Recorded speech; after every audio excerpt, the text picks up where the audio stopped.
நீ ரொம்ப கொடுத்து வச்சவன். எதுக்கு? எனக்கே உன்னை பிடிச்சிருக்கே. ஓ, என் அழக பார்த்து, அந்தஸ்த பார்த்து, திறமைய பார்த்து எத்தனையோ பேர் உன்னை விட படிச்சவங்க, பணக்காரங்க, அழகானவங்க எனக்காக வலை வீசி பார்த்தாங்க. நம்ம ஊர்ல மட்டும் இல்ல, வெளிநாட்டுல கூட. ஆனா அவங்க யாரையுமே எனக்கு பிடிக்கல. பட் உன்னை எனக்கு பிடிச்சிருக்கு.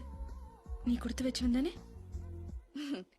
என்னோட சின்ன வயசுல நான் யாருன்னு எனக்கே தெரியாத வயசுல உன்னோட விளையாடிட்டு இருந்தேன்னு சொன்னாங்க. பழசெல்லாம் எனக்கு ஞாபகம் இல்ல. புதுசு புதுசா உலகம் மாறிட்டு இருக்கும்போது பழசெல்லாம் பைத்தியக்காரங்க தான் ஞாபகம் வச்சுப்பாங்க. அது என்னமோ தெரியல, நீ பாம்ப காப்பாத்தினப்போ உன் தைரியம் எனக்கு பிடிச்சது. கள்ள சாராயம், சூதாட்டம் இதுங்களை நீ ஒழிச்சப்போ உன் கோவம் எனக்கு பிடிச்சது.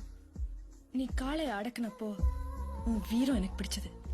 என் வீட்டுக்கே வந்து எனக்கே அட்வைஸ் பண்ணப்போ உன் பேச்சு எனக்கு பிடிச்சது.